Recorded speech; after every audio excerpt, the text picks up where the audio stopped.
À l'heure où je vous parle, il est déjà 11h17. Et je crois qu'on peut déjà dire que j'ai perdu ma journée. Mais ça veut dire quoi au fond perdre sa journée?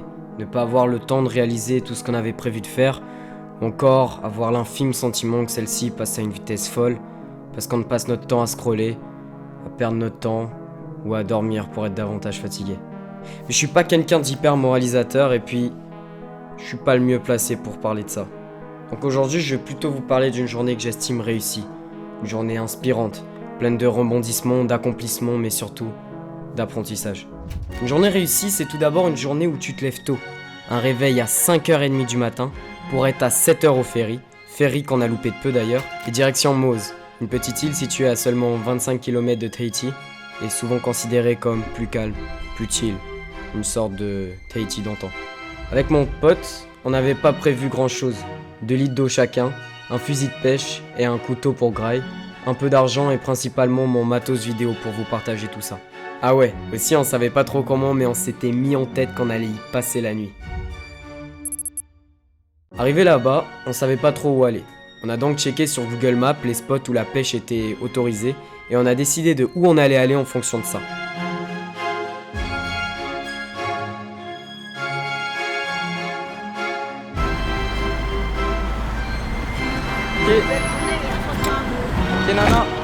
Après quelques petites recherches, on a décidé de se poser sur une plage pas loin du golfe de Temhe. J'avais beau avoir passé toute ma vie dans ce genre d'endroit, j'ai quand même reçu un petit shot d'adrénaline à la vue du spot. Le temps était parfait, il y avait absolument personne et la plage était magnifique.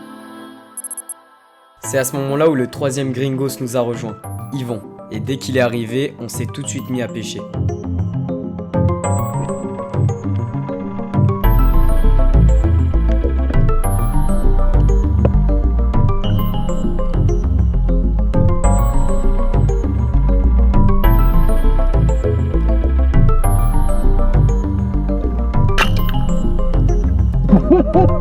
Il a eu un poisson, mon gars.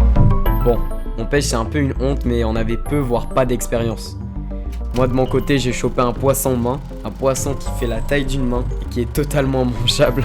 Mais du coup, la faim commençait vraiment à se faire ressentir, donc avec Yvon, on a décidé de continuer à marcher sur la plage pour tenter de trouver des noix de coco. À force de marcher, on est tombé sur des immenses cocotiers, qui devaient faire peut-être 10 mètres, donc c'était totalement impossible de récupérer les noix de coco qui étaient au sommet. On continue à marcher sur la plage, et là on tombe nez à nez avec un gros pitbull accompagné de son chiot qui commence à nous courser. Du coup derrière il y avait le maître qui pousse un espèce de cri. Donc on continue à avancer pour aller à la rencontre du maître. Et en fait il s'est avéré que cette personne était très très inspirante parce qu'elle était sourde et muette. Elle vivait seule sur sa petite cabane au bord de la mer face à un paysage complètement fou. Ça nous a vraiment montré qu'on peut vivre avec rien quoi. Il avait l'air tellement heureux. Après ça on a remarqué que cette personne avait une grande perche. Donc on lui a demandé si on pouvait lui emprunter sa perche. Et il a accepté et on est allé cueillir nos noix de coco. On a dû en récupérer peut-être 5 ou 6. Et on est allé lui en redonner parce qu'on n'en avait pas besoin d'autant. Mais il nous a bien fait comprendre qu'il en avait juste pas besoin. Donc on est retourné à notre pseudo-campement pour se péter le bide.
C'est après s'être bien pété le bide que les péripéties ont commencé à arriver.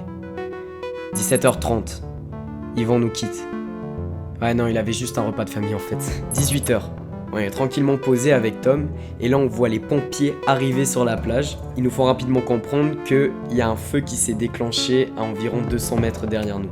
Et nous on s'était même pas aperçu de ça, parce qu'on pensait que cette lumière rouge qui prenait vraiment tout le ciel derrière nous, c'était le sunset. Ouais, on est vraiment cons. Mais du coup ils nous font rapidement comprendre que c'est pas notre faute. Nous notre feu il était bien sécurisé, etc. Et que c'est plutôt un mec qui du coup avait déclenché le feu en faisant brûler du feuillage. Donc il y a les pompiers qui commencent à se diriger vers le lieu et on les suit pour voir ce qui se passe finalement. Oh mec c'est chaud. Putain je suis dans un sillon. C'est lunaire mec. Ça ma mère elle me tue. Qu'est-ce que tu fais? 19h. On décide de quitter notre campement pour marcher 5 km juste pour prendre une douche sur la plage de Thème Hay.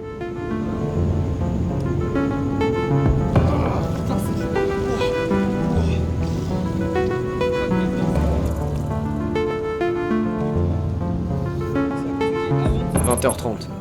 On escalade des antennes situées au sommet d'une petite colline et on a une vue imprenable sur toute Haïti. «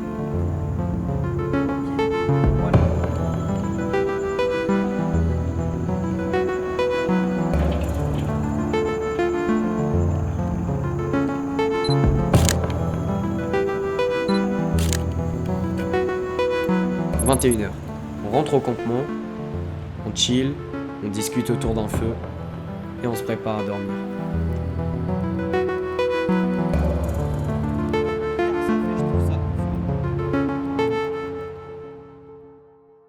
La nuit était plutôt ok, mais la plus grande surprise c'était le réveil. Je savais pas si c'était le rêve ou la réalité parce qu'en fait le lever de soleil changeait totalement le paysage. Tout était ultra orangé, on avait l'impression d'être sur une autre planète. Cette journée était complètement folle.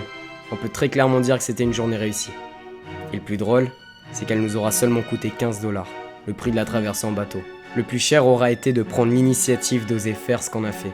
Mais jamais je ne regretterai cet investissement. Aujourd'hui, je fais cette vidéo pour vous montrer à quel point il est important de garder en tête la simplicité. Car comme dirait le plus grand des sages, il en faut peu pour être heureux.